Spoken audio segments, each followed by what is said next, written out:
आपको स्टोरीज पसंद है? क्योंकि मैं आज एक ऐसी स्टोरी के बारे में बात करूँगा जो मेरे लिए एक बहुत इम्पोर्टेंट स्टोरी है। ये स्टोरी है मांडुक्य उपनिषद से। इसका नाम है टेल ऑफ टू बर्ड्स। तो स्टोरी इस तरह से है कि एक पेड़ है, उस पे दो आइडेंटिकल सुंदर बर्ड्स बैठी हुई हैं।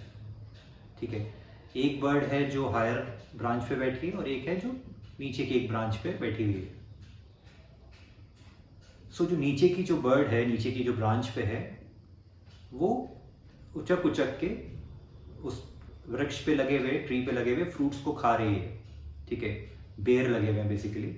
तो कुछ फ्रूट्स होते हैं जो उसको मीठे लगते हैं, उनको मज़े से खाती है।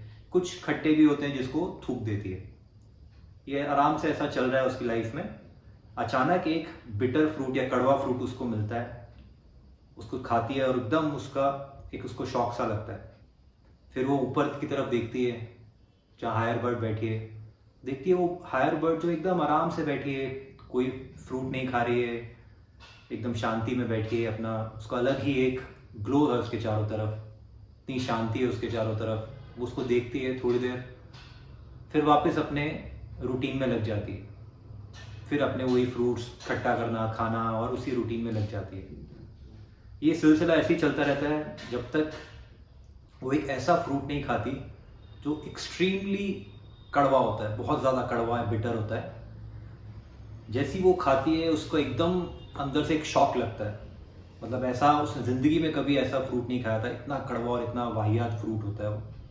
जैसी उसको खाती है एकदम ज़बरदस्त शॉक में ऊपर की तरफ देखती है फिर, और उस बर्ड की तरफ देखती रह जाती है कि वो कितना आराम से और शांत बैठी है, कोई हलचल नहीं है, एकदम शांति में है, एकदम पीस में है। अब वो उस बर्ड की तरफ जाना शुरू होती है। जैसे जैसे जैसे जैसे वो उस हायर बर्ड की तरफ जाती रहती है, एक अजीब सी रोशनी, एक लाइट उसके ऊपर पड़ने लगती है। और जैसे उसके पास जाती है, वो जो लोअर बर्ड है वो हायर बर्ड में ही ट्रांसफॉर्म हो जाती है। अब लोअर बर्ड और हायर बर्ड करके तो अलग बर्ड्स नहीं होती, एक ही बर्ड रह जाती है जो हायर बर्ड है। अब वो अपने आप को देखती है उस हायर बर्ड की तरह, और वो देखती है कि हमेशा से हायर बर्ड ही थी, लोअर बर्ड तो थी ही नहीं। लोअर बर्ड एक उसका रिफ्लेक्शन थी हायर बर्ड का, जो इस संसार में, इस वृक्ष पे जगह जगह मीठे और कड़वे फ्रूट्स खा रही थी। राइट। अब ये जो स्टोरी है, स्वामी विवेकानंद भी इसके बारे में काफ़ी बात किए गए थे, कैसे ये हमारी लाइफ में इम्पॉर्टेंट है। अगर हम इस स्टोरी को अपनी लाइफ से कंपेयर करें तो हम भी तो जगह जगह इसी तरह भटक रहे हैं और मीठे और कड़वे फ्रूट्स खा रहे हैं। जब सब कुछ अच्छा चल रहा होता है लाइफ में, सब कुछ इजी है, आपको प्रमोशन मिल रहा है, लाइफ बहुत स्मूथ चल रही है, रिलेशन अच्छा है, तो आप मीठे फ्रूट्स खा रहे हो। फिर अचानक एक चैलेंज आता है, ठीक है, सडनली कुछ गड़बड़ हो जाती है, कुछ क्राइसिस आता है, एक कड़वा फ्रूट आता है, तो हम ऊपर की तरफ देखते हैं, भगवान की तरफ प्रार्थना करते हैं, मंदिर जाते हैं, दान दक्षिणा करते हैं। ठीक है, तो ये बेसिकली क्या हुआ, हमारा ऊपर की तरफ देखना हुआ, उस हायर बर्ड की तरफ। हायर बर्ड यहाँ से रिलेट कर रहे हैं हम परमात्मा से या भगवान से, और थोड़ी देर बाद फिर भूल जाते हैं और अपने उसी रूटीन में लग जाते हैं।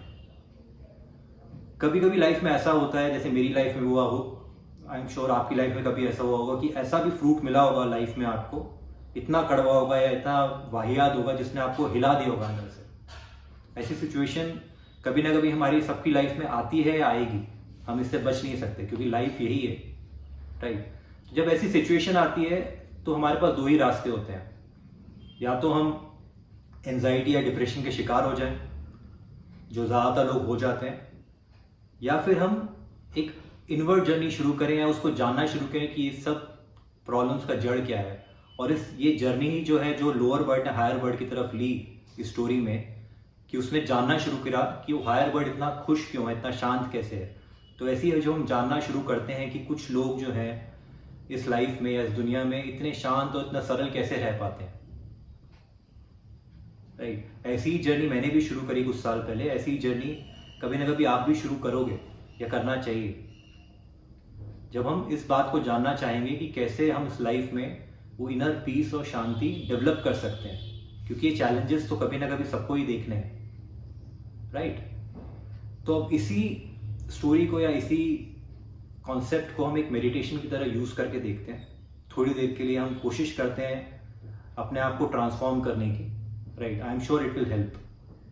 ठीक है, थोड़ी देर के लिए अपनी आंखें बंद करिए, एक लंबी गहरी सांस लीजिए।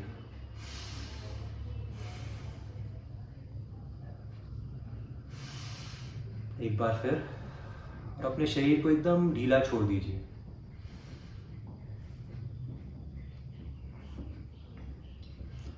और विजुलाइज करिए कि आप लोअर बर्ड की तरह जगह जगह भटक रहे हैं और मीठे और कड़वे फ्रूट खा रहे हैं, राइट।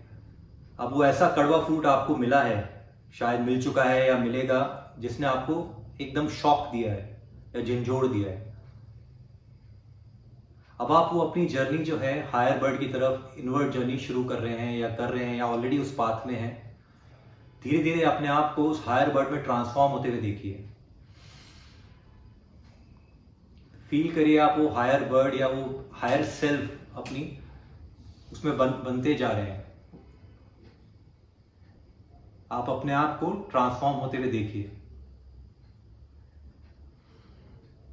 विजुलाइज करिए अपने आप को उस हायर बर्ड की तरह, जिसके चारों तरफ एक रोशनी है, एक शांति है, एक पीस है। नाउ इस हायर बर्ड, इस हायर पर्सपेक्टिव से अपनी लाइफ को देखिए। उस ट्री को देखिए जो उसको आप नीचे छोड़ा है अभी थोड़ी देर के लिए। उस पूरी जर्नी को देखिए। अब आप परमात्मा में और आप में कोई फर्क नहीं है।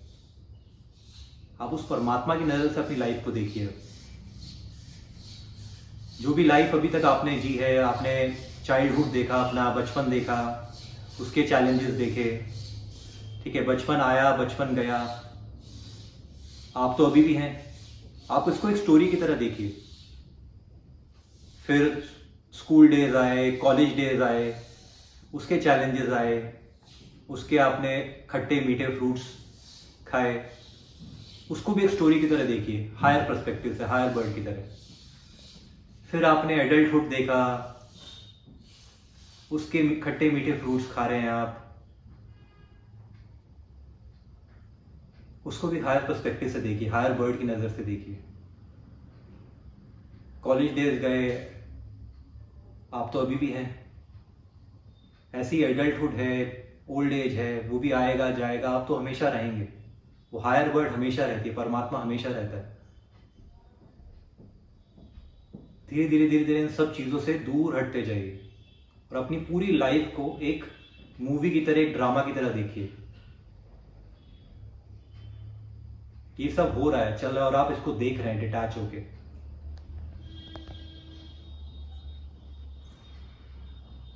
थोड़ी देर के लिए जस्ट इस ड्रामा को सिर्फ देखिए, इसमें इन्वॉल्व मत होइए।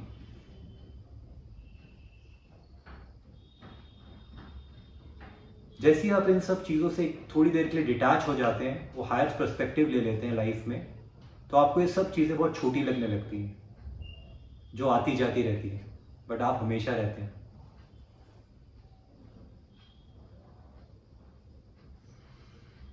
अब धीरे धीरे अपनी आंखें खोलिए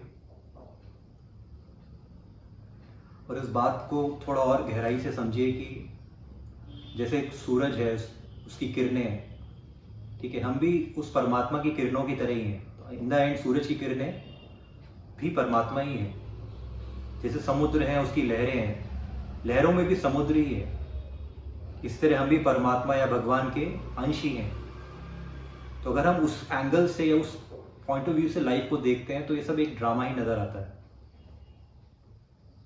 जो ड्रामा चलता रहेगा।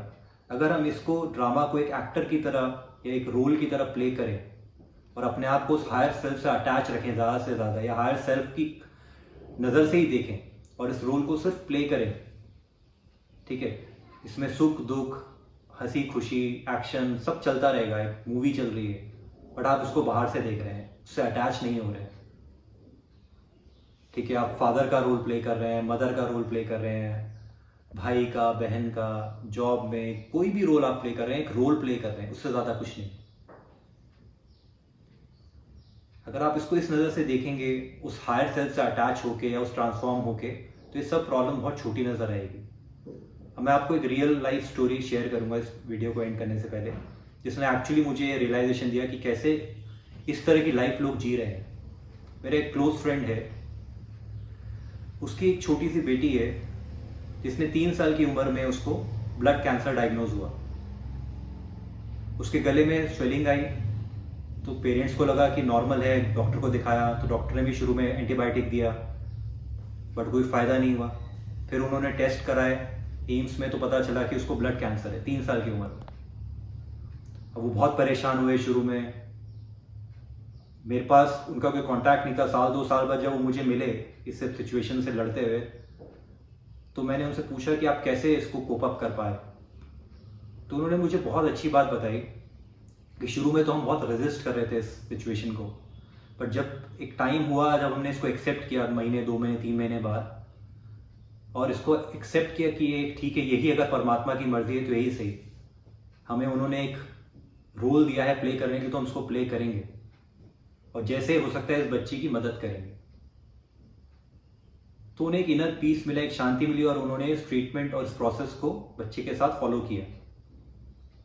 आज 2 साल हो गए, बच्ची काफ़ी इंप्रूव कर रही है, बट अभी भी उसकी कीमोथेरेपी चलती है। मैंने उनसे पूछा वो बच्ची कैसे कोप अप करती है, तो उन्होंने बताया कि बच्ची जो है इसके ये रोज़ पूजा कर रही है, ये इसके अंदर अपने आप ही एक शक्ति आ गई है हमारे साथ रह के। ठीक है, अब इसके जो थेरेपीज होती हैं, हर महीने जाती है कीमोथेरेपी के लिए, स्पाइन में इंजेक्शन लगते हैं इतने बड़े बड़े, और उस पेन को भी वो आराम से सह लेती है, बिकॉज उसने भी कहीं ना कहीं वो शक्ति डेवलप कर ली है अपने अंदर। तो मैं सब स्टोरी आपको इसलिए बता रहा हूँ कि हमारी लाइफ में भी प्रॉब्लम्स हैं, चैलेंजेस हैं, आई एम श्योर, बट जो भी ये लोग फेस कर रहे हैं, जो मेरा फ्रेंड फेस कर रहा है, वो प्रॉब्लम्स इनके सामने आई डोंट थिंक इतनी बड़ी होंगी, बट जैसे वो कोप अप कर पा रहे हैं, कहीं ना कहीं उन्हें भी ये शांति या ज्ञान ये कहीं ना कहीं उन्हें मिला है भगवान से आशीर्वाद के रूप में, जिसको यूज कर रहे हैं अपनी लाइफ में, और इस सिचुएशन से धीरे धीरे बाहर निकल रहे हैं। आई एम श्योर कि कुछ सालों में वो लड़की एकदम हेल्दी और नॉर्मल रहेगी। तो मैं भी आपसे यही रिक्वेस्ट करूंगा कि अपने चैलेंजेस को इतना बड़ा मत बनाइए, इतना डिफिकल्ट मत समझिए, राइट? एक हायर पर्सपेक्टिव से देखिए, सब कुछ मैनेज हो सकता है। ठीक है, थैंक यू।